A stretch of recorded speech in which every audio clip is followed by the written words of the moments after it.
I was up in Fort Sill before I retired, and she called and she says, I got you 3 calves. And I said, well, how do you got 3 calves if I got the truck? She said, well, I got them loaded in the van. I drug them all from Star City back here. I said, what? And she said, yeah, I got 3 bottle calves. And from there, we just expanded. The fruit trees first.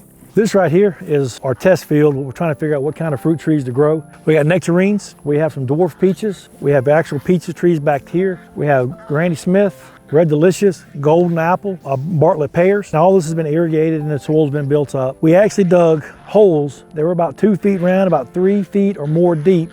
And we rented a 26-foot long rider truck full of soil, potting soil, all different minerals and stuff. And we dug the holes and built all this up. And then we ran irrigation to it all. And right now, we're actually got some different variations of pumpkins and planted it up here between them. Our local extension office asked us if we would do it. And each one is a different variant, and we're doing it for a different bug that they're trying to see. Each on the stem of the pumpkins to see if how they respond. In the process here, we'll plant what we call sacrificial plants. The idea of that is it might be spearmint, it might be kale, it might be different lettuces. And what it does, instead of the bugs getting on the fruit trees, they go to the sacrificial plants and they eat those. And that's a way we're trying to do it versus using too many chemicals. We have a Fuyu persimmon tree, which people know the American persimmons. This is a Fuyu persimmon. It tastes almost like a cinnamon flavored apple. Now here we have a little crabapple tree, and its sole purpose, believe it or not, is to bring the bees from the bee yard over to here. This is the first thing that blossoms, and this is to bring them over here and help them pollinate everything. That's the only reason this is still here, and it does bring the bees over. Here they call them scupper nogs.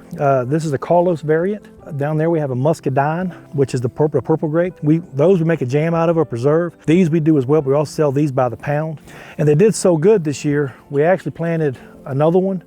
2 more, and since they did pretty good, we actually gonna plant 2 more back here. Now this whole thing is the same thing, irrigated, the holes are planted real deep. We would actually like to commit more property. We own about another 10 acres down the road there. We thought about turning it into just an orchard. Come on in.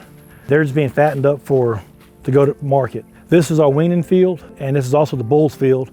Now we got 1 dairy cow back there, she's a Jersey. Her sole purpose is we have 2 bottle calves back there. She took to them very well. She's also a surrogate mom. If we have one just won't take it, or if her mama dies, she'll take them. We've put up to 4 calves on and she'll take them no problem. Artesian soaps down Camden, we sell them the milk from the goats and the cows so they can make their lotions and soaps out of. We also sell them the wax from the bees that make their their lip balms and chapsticks out of. So our youngest one right now, he's currently feeding.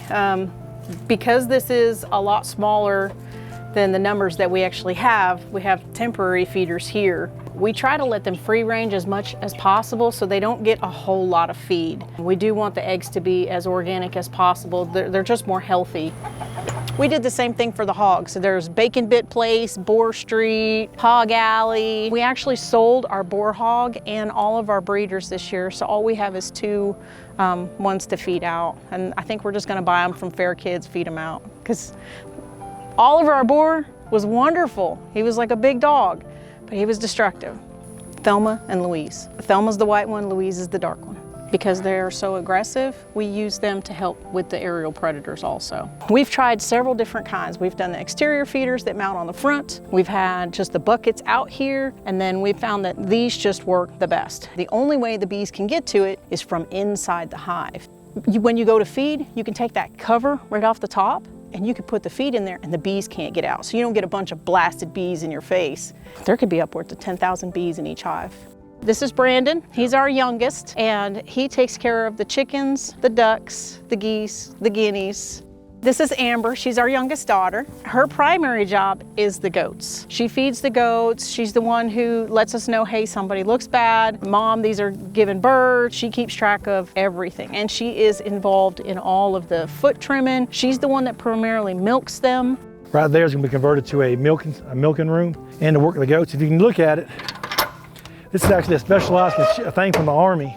We got it at a surplus sale. You can see we can run electricity into it and wire it. We'll put a refrigerator here and this will store all of her supplies. And it'll go in there too, and it's airtight, so we got to worry about any animals or anything getting into it.